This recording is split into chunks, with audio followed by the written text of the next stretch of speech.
तो हम अपनी बहन को घुमाने ले जा रहे हैं हरिद्वार। सिर्फ यही बहन है हीरोइक एंट्री लेने वाली। तो सिर्फ हरिद्वार नहीं, हरिद्वार से आगे भी जाएंगे हम। तो देखते हैं इनको घुमाना कैसा रहता है। ये भी है साथ में भूखी बहन। इन्होंने पहले ही सर्च कर लिया best breakfast places in Haridwar. तो हमारे खाने पीने की कोई चिंता है नहीं। हाँ। ठीक है, मिलते रहेंगे हम आपको, आगे का अपडेट देते रहेंगे। Bye bye. ओके, तो अभी तैयारी चल रही है कि कल हरिद्वार में सुबह क्या खाया जाएगा। उसके लिए वीडियोस देखे जा रहे हैं। कौन सी वाली दाल झुंझुन?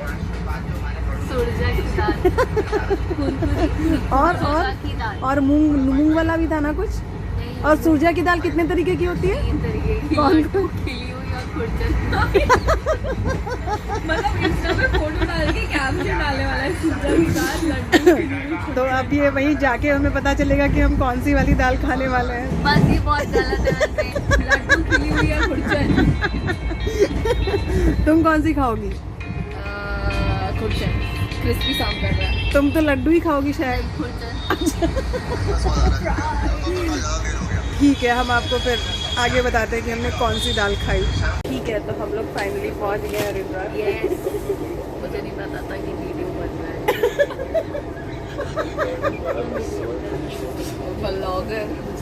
ओके ओके, तो हम हरिद्वार के प्लेटफॉर्म पे हैं और ये भी है। तो मैं कहाँ पे ज्वालापुर।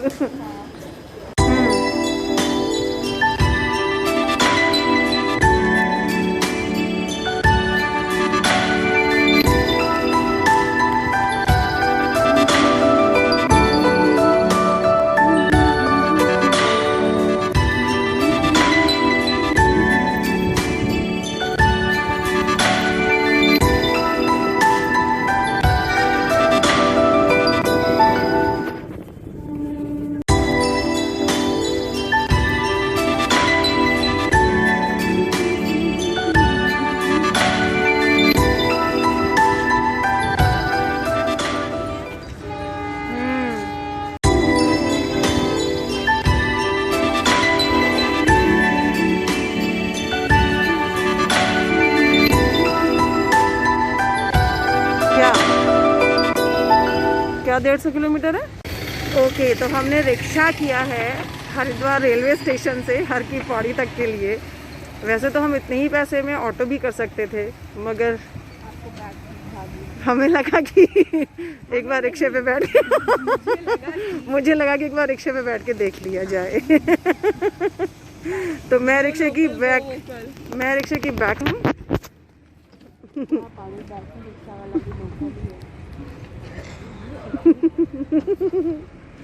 हाँ, ये एथनिक है, इसकी जगह कोई नहीं ले सकता।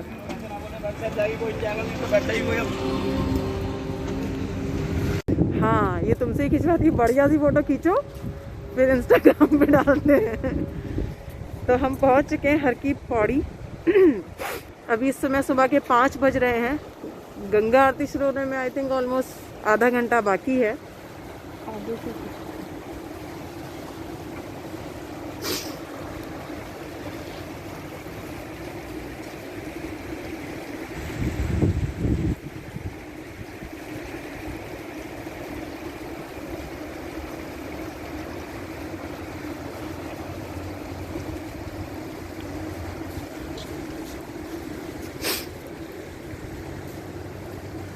अच्छा, ये पुल भी है इधर से जाने के लिए।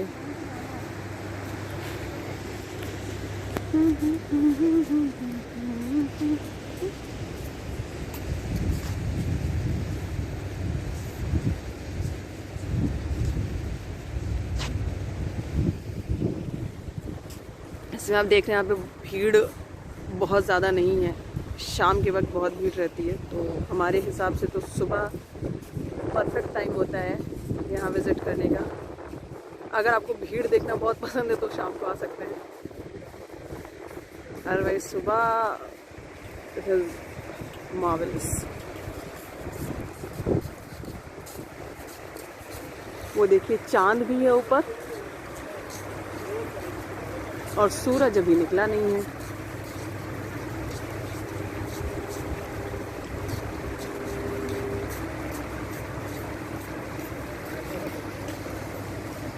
ओके, तो हमारा यहाँ आने का मेन पर्पस ये था कि हमें अपनी बहन को घुमाना था।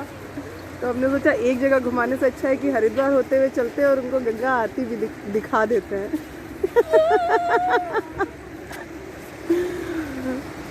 तो इसलिए हम इसको सुबह सुबह यहाँ पे ले आए हैं और यहाँ से हम निकलेंगे गंगा आरती देखने के बाद और ब्रेकफास्ट करने के बाद आगे। हाँ, वो लेंस नहीं साफ होगा उसका। तो यहाँ पे सुभाष जी की एक मूर्ति भी लगी है, लेकिन उसमें चश्मा नहीं लगाया है इन लोगों ने। और उनका संक्षिप्त जीवन परिचय यहाँ इनकी मूर्ति के साथ दिया हुआ है।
ओके, तो हम वीडियो बना रहे हैं। ठीक है, हम यहाँ सुबह जो है हर की पौड़ी पे चाय पी रहे हैं, क्योंकि आरती शुरू होने में हमें लगा था 5:30 बजे शुरू होगी, लेकिन 6:30 बजे शुरू होगी, तो अभी घंटा भर है। तो तब तक हम चाय पी रहे हैं, क्योंकि यहाँ पे ठंड इतनी है कि बाहर हाथ जो है, अगर आपने बिना ग्लव्स के हाथ बाहर निकाले में तो जम जाएंगे।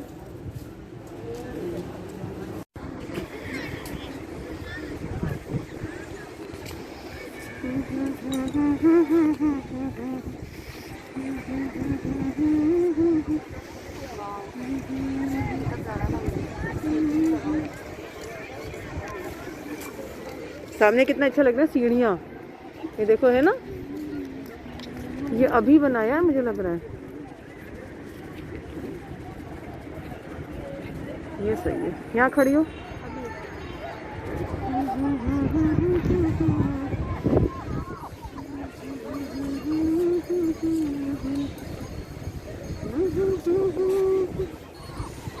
ओके, तो यहाँ मार्च में कुंभ भी लगने वाला है, उसकी भी तैयारियां चल रही हैं जोर शोर से। कंस्ट्रक्शन चल रहा है। जब मैं पिछली बार यहाँ आई थी तो इधर 2-3 पुल आई थिंक नए बने हैं, क्योंकि इस समय पुल नहीं थे। ओके, तो आप जैसा कि देख सकते हैं कि आसमान की रंगत बदल रही है और सूर्य उदय होने वाला है, और इसी के साथ पीछे घाट पे गंगा आरती की तैयारियां भी पूरी हो चुकी हैं और कुछ ही देर में गंगा आरती शुरू होने वाली है।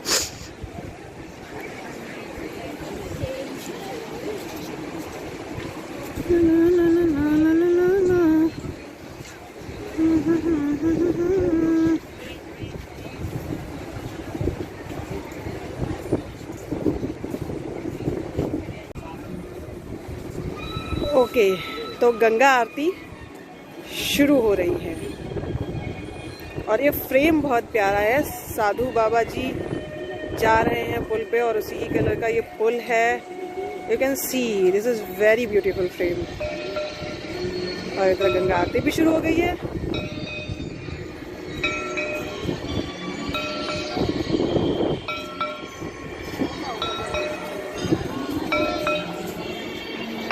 सामने आया नहीं थे। चांद अभी भी आसमान पे है, सूरज अभी निकला नहीं है, निकलने वाला है।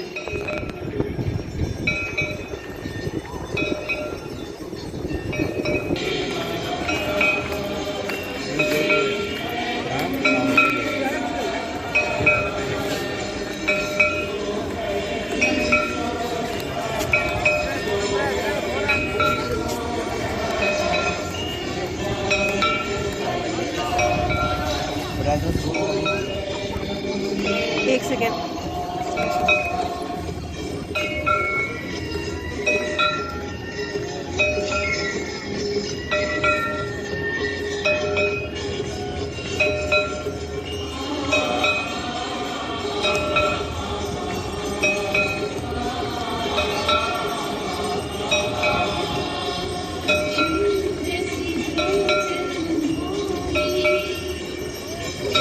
गंगा आरती शुरू हो चुकी है जो 1 घंटे तक चलेगी।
हर हर महादेव।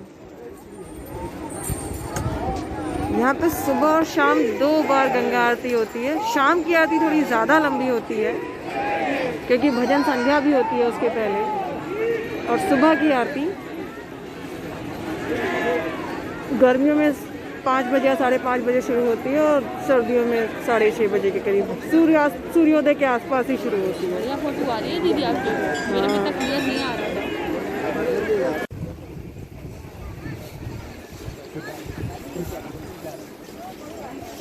सारे तो हुए।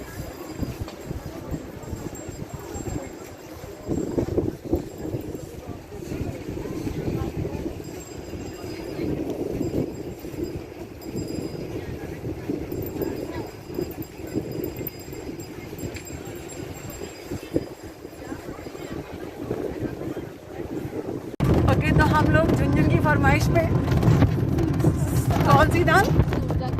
सूरजा की दाल खाने के लिए हरिद्वार से चौक बाजार जा रहे हैं जो कि ज्वालापुर में है। यहाँ से 7-8 किलोमीटर है वो। लोगों ने बताया है कि दाल को दुकान खुल गई होगी, अब वहाँ जाके पता चलेगा। देखते हैं। खुली गई होगी, दाल भी खुली। दाल भी खुली। कौन सी? खिली वाली खुरचन खानी है हम लोग को।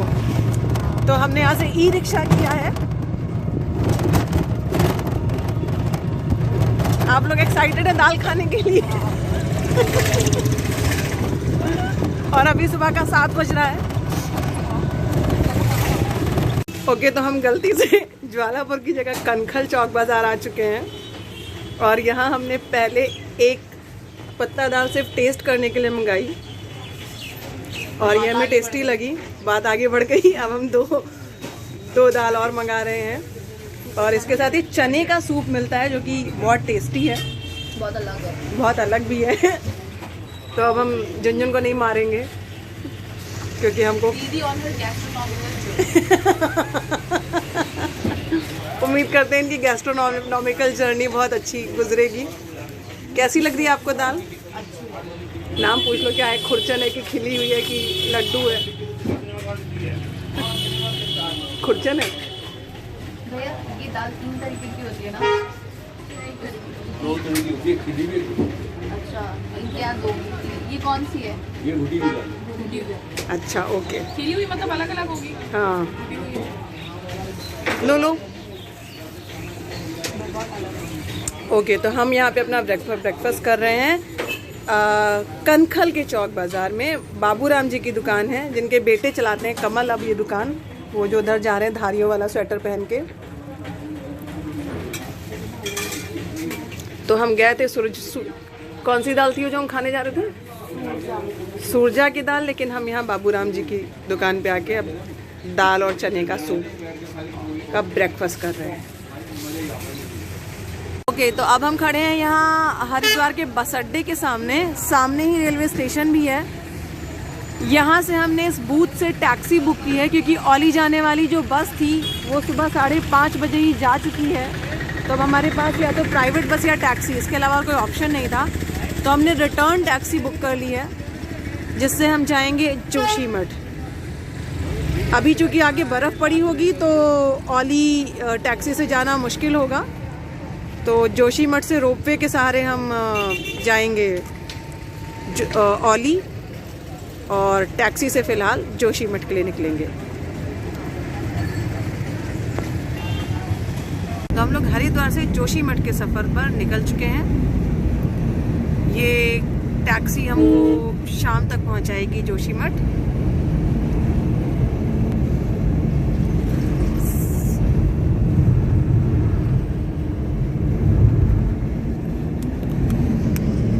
कुंभ के चलते हरिद्वार में इस बार बहुत ज़्यादा एकदम कहते हैं डेंटिंग पेंटिंग हो रखी है।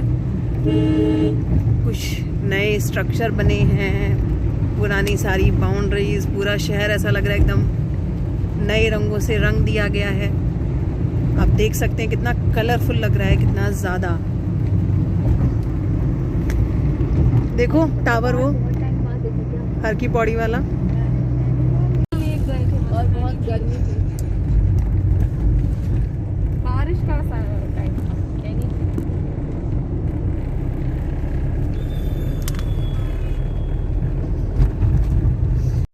हम अभी ऋषिकेश पार कर आए हैं और अब हम पहाड़ों के बीच में आ चुके हैं।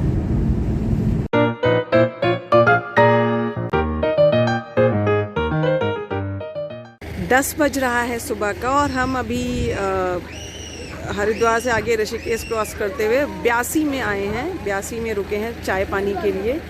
अच्छा, यहाँ हमें एक नई बात पता चली है कि ऋषिकेश में एक तो नया रेलवे स्टेशन बना है, उसके आगे पहाड़ों तक के लिए, पहाड़ों के अंदर तक पटरी बिछाई जा रही है।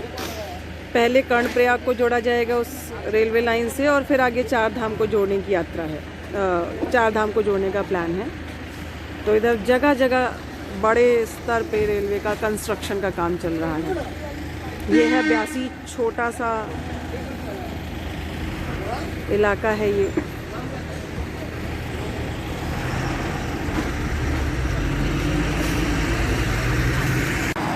ये जो सब नीली बाउंड्री जगह जगह रास्ते में, पूरे रास्ते दिखेगी, ये रेलवे कंस्ट्रक्शन के लिए ही लगाई गई है।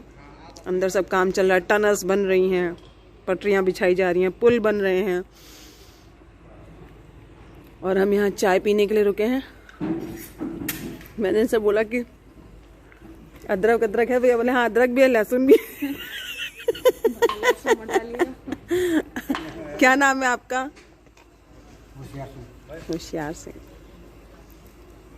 ब्यासी क्या है, टाउन है क्या, कस्बा, जिला है? अरे वाह, मुझे लगता है छोटा सा इलाका है। चलिए देखते हैं कैसी चाय बनती है। और हमने कहा था तुमको पहाड़ दिखाएंगे, अभी हमने तुमको थोड़े से पहाड़ दिखाए, कैसा लग रहा है? बहुत सही। थोड़े से भाई ऊंचे है। पहाड़ नहीं ऊंचे होंगे तो कौन ऊंचा होगा? मतलब अच्छे खासे ऊंचे, अच्छे खासे ऊंचे, नॉर्मल नहीं है। नैनीताल के पहाड़ से तो नैनीताल के पहाड़ भूल जाओगी तुम। नैनीताल का पहाड़ और माउंट आबू, लेकिन माउंट आबू वो एक ही माउंट है और उसमें इतनी भीड़ है जैसे अब उन लोग के पास एक ही माउंट है तो सब वहीं जाएंगे ना सब। इनको थोड़ा सा तकलीफ होने लगती है। अभी हमने इनके लिए दवा ली है, उम्मीद करते हैं 8 घंटे का सफर अच्छे से बीत जाए इनके साथ हमारा। पानी तो लेने जरूरत है ना? हाँ, पानी। अच्छी चाय है यहाँ पे, चाय पीना हमारा सफल रहा। इन्होंने भी चाय पी ली है, इनका मन नहीं कर रहा था और यहाँ पे फोटोग्राफी शुरू हो चुकी है। चाय and mountain in a single frame. तो हम लोग यहाँ ब्यासी से थोड़ा आगे, करीब 4-5 किलोमीटर आगे रुके हुए हैं क्योंकि कंस्ट्रक्शन का काम चल रहा है। कंस्ट्रक्शन का क्या, पत्थर गिरे हुए हैं तो उनको हटाया जा रहा है। यहाँ पे लैंडस्लाइड हुआ होगा प्रोबेबली। तब तक हम आपको इधर का व्यू दिखाते हैं, बहुत खूबसूरत।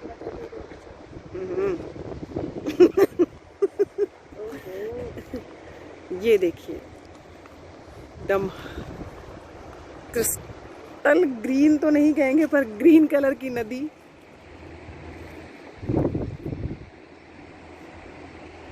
एकदम सूरज की रोशनी जब इस पे पड़ रही है तो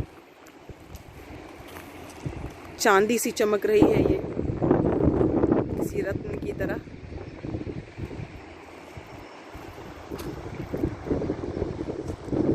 तो जब तक ये रास्ता खुल नहीं जाता है, ये बहुत लंबी तो नहीं, थोड़ी लंबी कतार लगी हुई है गाड़ियों की, जल्दी खुल जाएगा ये। तब तक हम देखते हैं यहाँ के नज़ारे।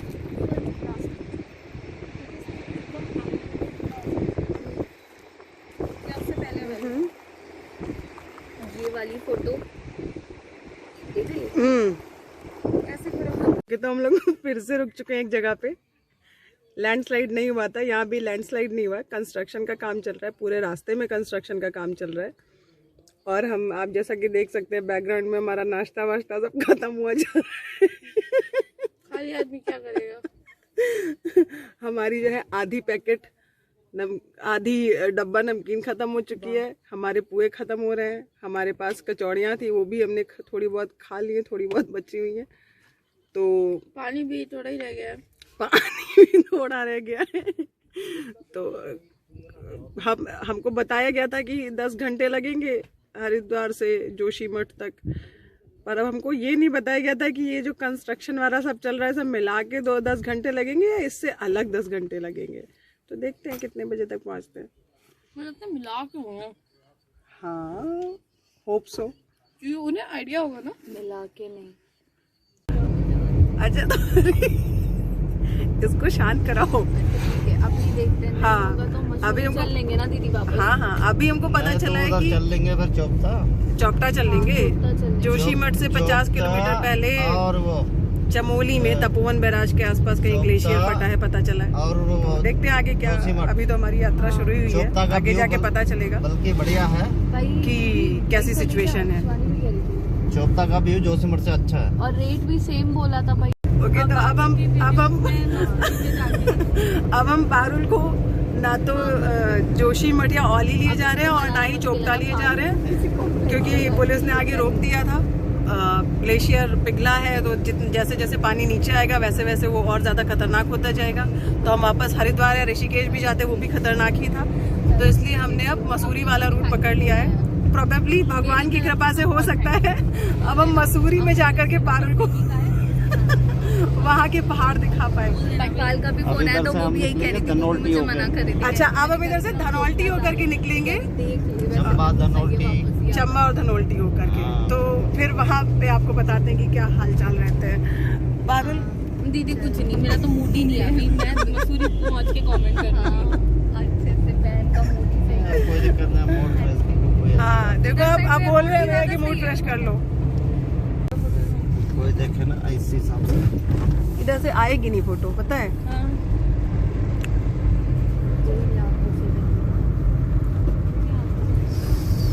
आंखों से भी नहीं दिख रहा है यहाँ कार में। तो इस वक्त हम टिहरी डैम के पुल से गुजर रहे हैं, क्योंकि अब हम इधर से चंबा होते हुए धनौल्टी जा रहे हैं। ऑब्वियसली कार से मैं आपको डैम नहीं दिखा सकती, कहीं और से दिखाऊंगी। वर्ल्ड का एशिया का सेकंड नंबर का ये डैम है। फर्स्ट नंबर का कौन है? पहले का विदेश में। अच्छा, ओके।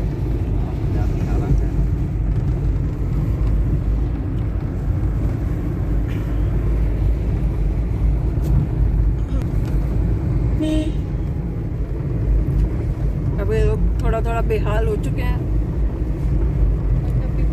धनौल्टी पहुंचने तक देखो क्या हाल होता है।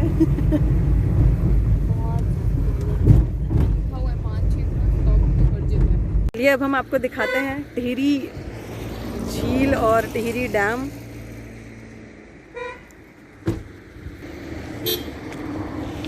ये है टिहरी झील। हमारे कैब वाले जो भैया हैं देशराज जी, उन्होंने बताया कि ये एशिया का दूसरे नंबर का डैम है। पहले यहाँ एक शहर हुआ करता था टिहरी नाम से, और वहाँ राजा महल, उनके महल वगैरह हुआ करते थे। फिर बांध बना तो फिर सब उसमें डूब गया सब कुछ।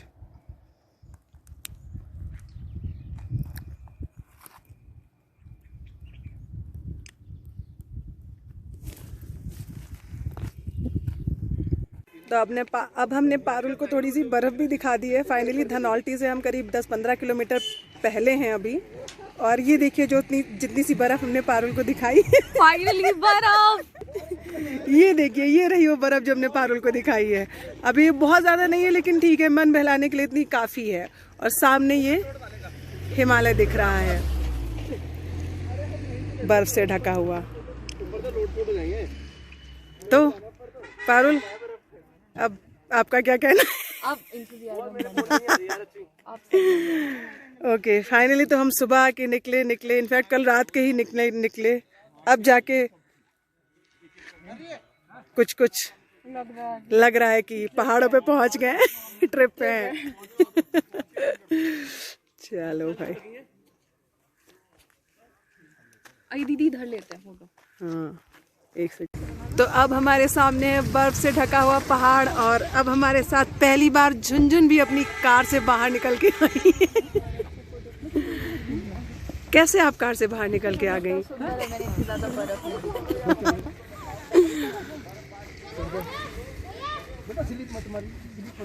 ये हम धनौल्टी से करीब 6-7 किलोमीटर पहले हैं, और जितना आगे जाते जाएंगे उतनी बर्फ मिलती जाएगी, ऐसा हमें पता चला है। तो finally now we are happy after a day full of tiredness. अब हमें कुछ अच्छा बढ़िया देखने को मिला है।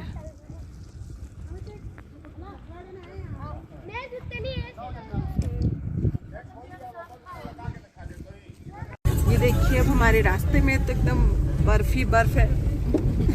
ये एक दिन की गिरी हुई बर्फ है, जो परसों गिरी थी तो काफी हद तक पिघल गई है, लेकिन फिर भी आप कह सकते हैं कि बर्फ से घिरा हुआ रास्ता है ये, ढका हुआ ना सही।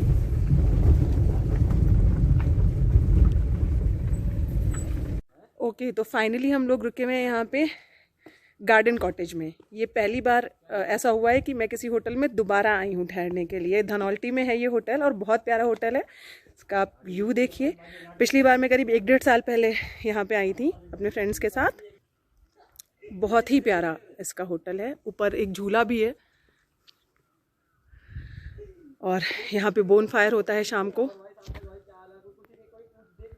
और बर्फ़ तो आप देख ही रहे हैं। और ये हमारा रूम है, जिसमें छोटा सा बाहर बैठने का एरिया है, और ये पतली सी गैलरी। यहाँ पे शाम को बोन फायर हुआ था लास्ट टाइम, इस बार का तो पता नहीं। और पिछली बार जब आए थे तो इस वैली में धीरे धीरे करके जो बादल, धुंध भरनी शुरू हुई थी ना, इट वॉज ब्यूटीफुल। बहुत खूबसूरत था वो। और इस बार एकदम अलग ही मौसम है। ये है हमारा रूम। एक सोफा कम बेड, एक डबल बेड और एक ये पारुल। कैसा लगा रूम? बहुत अच्छा। मतलब दिल खुश कर दिया। चलिए, इस रूम को हथियाने में भी हमको थोड़ी मुश्किल आई। हमने उनको थोड़ा सा, हम आपके पुराने कस्टमर हैं कह के, क्योंकि एक और साहब खड़े थे रूम लेने के लिए पर वो डिसाइड नहीं कर पाए थे ये लें कि वो लें। हमने कहा अरे हम इसमें ठहरे हुए, हमको दे दीजिए, बस पुराने कस्टमर है, रिव्यूज़ करते हैं आपके। तो फाइनली ये रूम हमको मिला, अभी आपको दिखाते हैं।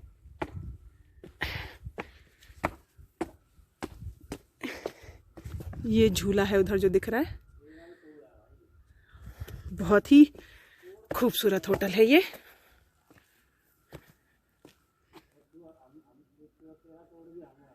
ये यहाँ का सनसेट पॉइंट है जो गार्डन कॉटेज के ठीक सामने है। ये गार्डन कॉटेज है जो हमारा होटल है। हमने सनसेट कुछ मिनटों से मिस कर दिया। ये जो चोटी दिख रही है बीच में, इसके ठीक पीछे सूरज डूबता है। झुनझुन साइड हो जाओ देख के। और बहुत ही प्यारा नज़ारा होता है। हो सकता है अगर वक्त रहा तो कल यहाँ से आपको सनसेट पॉइंट दिखाएंगे, ये सूरज को डूबते हुए दिखाएंगे। बहुत ही प्यारी रोशनी हो रही है। ये नई मैगी की दुकान, मैगी पॉइंट, ये हाल ही में खुला है यहाँ। पिछली बार जब मैं आई थी तब ये नहीं था। यहाँ पे सिर्फ एक बेंच हुआ करती थी हरे कलर की, उस पर ही खड़े होकर लास्ट टाइम मैंने सनसेट पॉइंट देखा था, ये सनसेट देखा था। और नीचे देखिए वो लाइट्स दिख रही हैं, किसी होटल की हैं, और ये बहुत ही प्यारा व्यू है।